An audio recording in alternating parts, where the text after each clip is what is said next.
दोस्तों, अगर आपको भी पसंद है हॉरर और थ्रिलर फिल्में तो आज हम लेकर आए हैं आपके लिए एक बहुत ही बेहतरीन हॉरर फिल्म जिसका नाम है अप्रैल फूल्स डे। 1986 में रिलीज हुई इस शानदार मूवी के डायरेक्टर हैं फ्रेड वॉल्टन।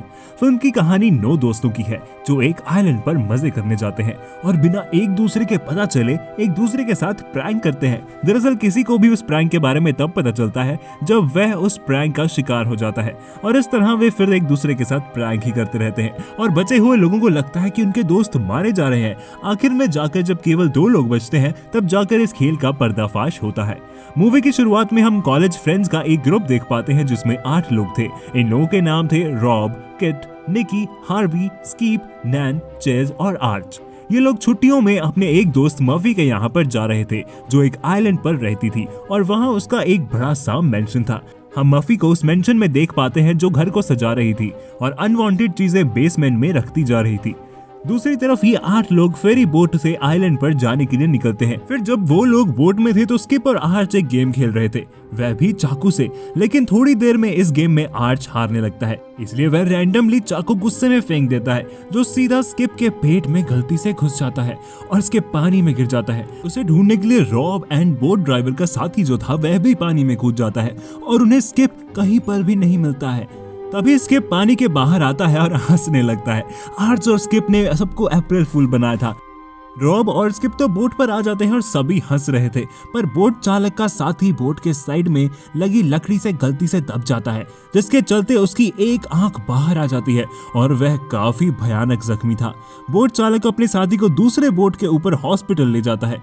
शेरिफ वहां आकर सभी को वार्न करता है अगर उस आदमी को कुछ हुआ तो सभी को प्रॉब्लम होगी। फिर शेरिफ इन सबको उस आइलैंड पर छोड़ देता है और तभी सब मफी से मिलते हैं। मफी को मिलाकर इस घर में अब कुल 9 लोग रहने वाले थे। शेरिफ वहां से चला जाता है। यह मेंशन काफी बड़ा था और सभी पूरे दिन काफी एंजॉय कर रहे थे। मफी ने सबको अप्रैल फूल बनाने के लिए घर में काफी सारे ट्रैप्स बिछा रखे थे, जैसे फटने वाली सिगार जिसका शिकार हार्वे होता है, उसके बाद रिमोट कंट्रोल वाली चेयर जिसपे से आर्क गिर जाता है, फिर टूटा हुआ नल जिससे सीधा मुंह पर पानी आए जिसका शिकार निक्की बनती है, और फिर बच्चे की आवाज वाली रोने वाले टेप जिसके चलते नैन डर जाती है। ये सब छोटे मोटे मजाक थे। सभी लोग घर में होते हैं। स्किप रात को काफी शराब पी लेता है और जब वह समुद्र के पास था तो उसे आउट हाउस से कुछ आवाज सुनाई देती है जिसकी वजह से वह उसके अंदर जाता है। तभी कोई उसे मार देता है। अगले दिन सभी खेल रहे होते हैं, किसी को भी स्किप की परवाह नहीं थी। जब रॉब और कीट आउट हाउस में इंटीमेट होने वाले होते हैं तभी वहां पानी में उन्हें स्किप की लाश तैरती हुई दिखाई देती है जो पूरी सफेद पड़ चुकी थी। यह दोनों डर के मारे सबके पास आते हैं और स्किप के बारे में पूछते हैं। रॉब बोलता है कि उन्होंने पानी में उसी की तरह एक लाश देखी है। देखने में वो लाश ही थी पर वो श्योर नहीं थे कि ये लाश उसी की थी या किसी और की, इसलिए रॉब, चेज और आर्च उसे ढूंढने के लिए जंगल में आ जाते हैं। और जब आर्च अकेला था तो किलर उसे भी अपने ट्रैप में फंसा देता है। वहाँ नीचे एक जहरीला सांप भी था जो उसे काटने ही वाला था। तभी किलर आकर सांप को वहाँ से हटा देता है लेकिन आर्क को मारकर अपने साथ ले जाता है। अब तक 2 लोगों की मौत हो चुकी थी। सभी अब थोड़ा बहुत डर गए थे। घर पर आकर वे लोग शेरिफ को फोन लगाते हैं पर फोन लग ही नहीं रहा था।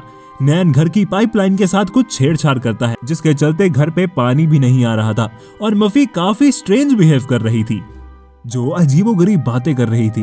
पानी घर में नहीं आ रहा था इसलिए हार्वी और निकी कुएं के पास जाते हैं जहां गलती से उनके हाथ से बाल्टी छूट जाती है और कुएं के अंदर गिर जाती है। इसलिए निकी कुएं में बाल्टी लेने के लिए उतर जाती है लेकिन अचानक से फिसल कर वहां अंदर ही गिर जाती है। अंदर उसे 3 लाश तैरती हुई दिखाई देती हैं। एक लाश थी स्किप और एक दूसरी लाश आर्च की और तीसरी लाश नैन की थी, यानी कि नैन को भी मार दिया गया था। वह कैसे मरी ये नहीं दिखाया जाता। अब 9 में से 3 लोग मारे जा चुके थे, बाकी बचे हुए लोग घर में आते हैं। आर्च शेरिफ से बातें करता है। वो कहता है कि रात तक वो वहां पर बोट लेकर पहुंच जाएगा, तब सभी एक साथ में रहो। लेकिन मफी उनसे अलग होकर एक रूम में चली जाती है। अब निकी और मफी पर ही शक होता है क्योंकि वह मेंशन भी उसी का था और उसी के कुएं में 3 लाशें भी मिली थी जो उनके दोस्तों की थी और वह अजीब बर्ताव भी कर रही थी। वे लोग आपस में कुछ बातें करते हैं और हम जानते हैं कि सभी के कमरे में कुछ ना कुछ अजीब चीजें सभी को मिली थी। सभी को कुछ एक्सीडेंट्स के कटआउट्स मिले थे। आर्च जो मर चुका था उसे भी उसके कमरे में कुछ नशीली दवाएं मिली थी। निकी को उसके कमरे में जकड़कर रखने वाला एक बेल्ट मिला था। इसके बाद उन सभी का शक मफी पर और भी गहरा हो जाता है कि असली कातिल वही है। तभी सभी लोग अलग अलग हो जाते हैं। मफी पहले से ही अलग थी।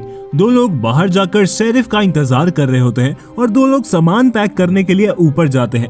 हार्वी नीचे पहरा दे रहा था। जब निकी सामान पैक करके नीचे आती है तो देखती है कि किसी ने चेस को भी मार दिया था, यानी कि किलर अब घर में घुस चुका था और वह निकी के सामने आकर उसे भी मार देता है। और अब केवल 4 ही लोग बचे होते हैं।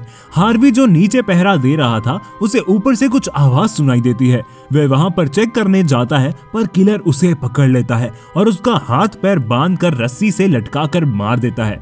आवाज सुनकर रॉब और कीट घर के अंदर आते हैं और सभी को मरा हुआ देखकर घबरा जाते हैं।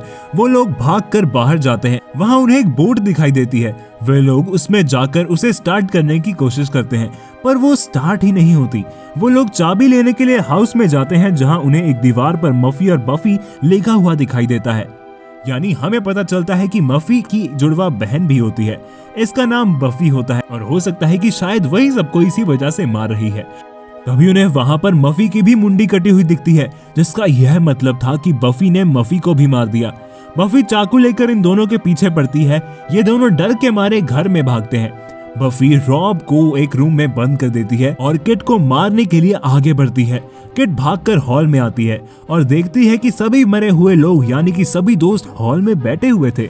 और फिर यहाँ पर एक ट्विस्ट आता है। मूवी के नाम के अनुसार सभी मिलकर रॉब और किट को अप्रैल फूल बना रहे थे और यह मफी और बफी वाली स्टोरी भी बनाई हुई थी। यहाँ सारे राज हमें पता चलते हैं कि सभी के सभी लोग अप्रैल फूल बने थे और असल में कोई मरा ही नहीं था। शुरुआत में ही मफी और स्किप ये प्लान बनाते हैं कि दोनों एक एक करके सबको पकड़ लेंगे और उन्हें मारने की एक्टिंग करके उन्हें बेवकूफ बनाकर अपने प्लान में शामिल कर लेंगे और वो सब मिलकर दूसरों को बेवकूफ बनाएंगे। जैसे शुरुआत में मफी ने स्किप को झूठ मूठ का मारकर उसे अपनी प्लान में शामिल किया। फिर स्किप ने जंगल में आर्च को ट्रैप में फंसाकर उसे मारने की एक्टिंग की। जैसे शुरुआत में मफी ने स्किप को झूठ मूठ का मारकर उसे अपने प्लान में शामिल किया। फिर स्किप ने जंगल और आर्च को ट्रैप में फंसाकर उसे मारने की एक्टिंग की। फिर आर्च, स्किप और मफी ने मिलकर नैन को मारने की एक्टिंग की और उसे भी प्लान में शामिल करवाया। ऐसे करते करते आखिर तक सब मरते गए और प्लान में शामिल होते गए और रॉब और किट को सभी ने अप्रैल फूल बना दिया। और जिन लाशों को हमने कुएं में देखा था, वह स्किप की लाश जो हमने पानी में तैरते हुए देखी, वैसे ही हमने मफी की मुंडी कटी हुई देखी थी। असल में यह सब चीजें डमी थी जिन्हें मफी ने कई दिनों पहले से ही सभी को अप्रैल फूल बनाने के लिए डिजाइन करवा कर रखी थी। और शुरुआत में जो बोट चालक का साथी था, उसे भी कुछ नहीं हुआ था। यह भी एक प्रैंक था। इसका मतलब जो कुछ भी शुरुआत से हमने देखा, असल में वह मजाक था। किसी की भी जान नहीं गई थी। लेकिन आखिर में एक ट्विस्ट आता है। जो नैन थी उसको यह मजाक पसंद नहीं आया था और उसने जबरदस्ती प्रेशर में आकर सबका साथ दिया था। वह गुस्से में आकर मफी का गला चीर देती है। मफी शुरुआत में तो डर जाती है, मगर यह भी एक प्रैंक था जो नैन ने इस बार उसके साथ किया था। और जो चाकू था वह भी फेक था। मफी हंसने लगती है और मूवी यहीं खत्म हो जाती है। इस फिल्म की IMDb पर रेटिंग है 6.2/10। तो दोस्तों, आशा करता हूँ कि हमेशा की तरह ये वीडियो भी आपको पसंद आया होगा। अगर ऐसे ही और मजेदार वीडियो देखना चाहते हैं तो प्लीज वीडियो को लाइक और चैनल को सब्सक्राइब जरूर करें। धन्यवाद।